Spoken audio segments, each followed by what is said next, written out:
करता हूं, जिसमें एक ओर मां गंगा का आशीर्वाद मिलता है तो दूसरी ओर से मां यमुना का भी आशीर्वाद इस धरती को प्राप्त होता है। और इसीलिए आप सबसे मैं कहने के लिए आया हूं, विक्रम सिंह सैनी अपने परिवार के लिए अपनी सदस्यता नहीं गंवाए, यहां के सम्मान और स्वाभिमान की रक्षा करने के लिए उन्होंने अपनी सदस्यता गंवाई। और मैं देख रहा था सदस्यता जाने के बाद भी उनके चेहरे पर कहीं कोई शिकन नहीं थी। तो ये गैस के सिलेंडर उपलब्ध करवाने का कार्य ये सभी को उपलब्ध करवाया गया। सबका साथ और सबके विकास का एक नारा विकास की योजनाओं में भी सार्थक होता दिखाई देता है। लेकिन भाइयों बहनों, सुरक्षा के साथ कोई खिलवाड़ बवाल क्यों हम पाल रहे हैं? मैंने कहा भी क्या तुम्हें कावड़ यात्रा में ही बवाल दिखाई देता है क्या? कावड़ यात्रा होगी, हर हाल में होगी, सुरक्षा सरकार देगी।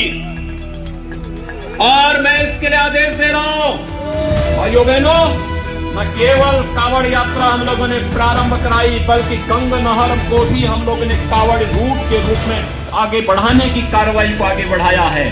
वन विभाग की कार्रवाई को पूरा करते ही गंगा नहर की दोनों पटरियों को आवागमन के लिए भी और किसी भी प्रकार के अन्य कार्रवाई को आगे बढ़ाया जा रहा है। और भाइयों बहनों, आप सब जानते हैं महाराजा महेंद्र प्रताप सिंह के नाम पे अलीगढ़ में विश्वविद्यालय बनाने का काम किए थे। तो भाइयों बहनों, अकेले लड़ रही थी मजबूती के साथ। प्रधान वो थी, लेकिन अपने पति के लिए कहती थी कि प्रधान जी जेल में है, और मजबूती के साथ उनके साथ खड़ी रही, मूल्यों और मुद्दों के साथ भटकी नहीं, उससे डिगी नहीं, हटी नहीं, कार्य करते रही, अपनी गृहस्थी को भी चलाती रही, अपने गांव को भी आगे बढ़ाती रही, और उस समय की तानाशाही सरकार की क्रूरता के खिलाफ भी लड़ती रही। और भाइयों बहनों, आज उनको अवसर मिला है आपके बीच में, भारतीय जनता पार्टी ने आपके बीच में उन्हें प्रत्याशी के रूप में उतारा है। मैं तो केवल आपसे ही कहने के लिए आया हूं, मेरी इच्छा थी बीच में आने की। मैं सहारनपुर और शामली गया भी था, मुजफ्फरनगर का दौरा मेरा बाकी मैं गया था। मैंने श्री संजीव बालीवान जी को और उमेश मलिक जी को, इन सबको मैंने कहा था, मैंने कहा मैं मुजफ्फरनगर आना है एक दिन, मुजफ्फरनगर आकर के यहाँ की विकास की योजनाओं को गति देने के लिए। जब इससे पहले कि हम लोग कुछ कर पाते, उपचुनाव की फिर से धमक आ गई। और भाइयों बहनों, इस उपचुनाव में इससे पहले कि हम कुछ कार्यक्रम को आगे बढ़ाते, ये फिर से हमें चुनाव के इस मैदान में आपके बीच में आना पड़ रहा है।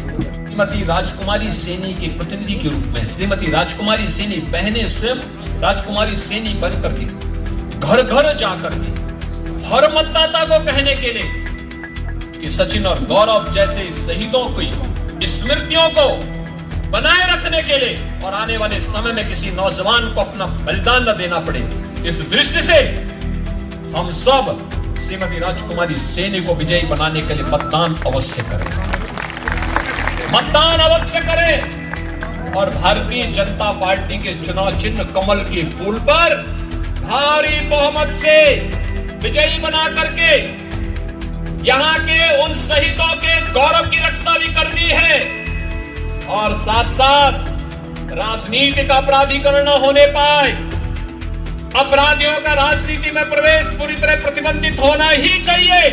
यह भी संकल्प हम सबका होना चाहिए। भाइयों बहनों, ये पेशेवर माफिया और अपराधी अगर राजनीति में हावी होंगे तो याद रखना कि ये लोग आम नागरिकता और व्यापारियों का जीना हराम कर देंगे, व्यवस्था को पूरी तरह माफियाकरण कर देंगे। ये लोग सपा शासन काल में जिस प्रकार की नंगा नाच करते थे, नंग तांडव करते थे, उस प्रकार के कृत्य करने लग जाएंगे। हर हाल में इनको रोकना है, किसी भी स्थिति में इनको आगे नहीं बढ़ने देना है। एक संकल्प हम सबका होना चाहिए, और बाकी आप हिम्मत से काम लीजिए। बाकी जो कुछ बचा होगा वो हमारा बुलडोजर पूरा कर देगा। ठीक हो। 10 मार्च के बाद इस सारी गर्मी अपने आप शांति में बदल जाएगी, कश्मीर जैसी ठंडी ला देगी। और भाइयों बहनों, मैं एक बार फिर कहने के लिए आया हूं, हमें उत्तर प्रदेश की राजनीति का अपराधीकरण नहीं होने देना है। उत्तर प्रदेश में अपराधियों का राजनीतिकरण भी नहीं करने देना है। जो नाम बुलाए हम तुमको लाएंगे, जो नाम बुलाए हम तुमको लाएंगे। दुनिया में फिर से हम, दुनिया में फिर से हम, भगवान जो लाजिका बस नाम की बात करे।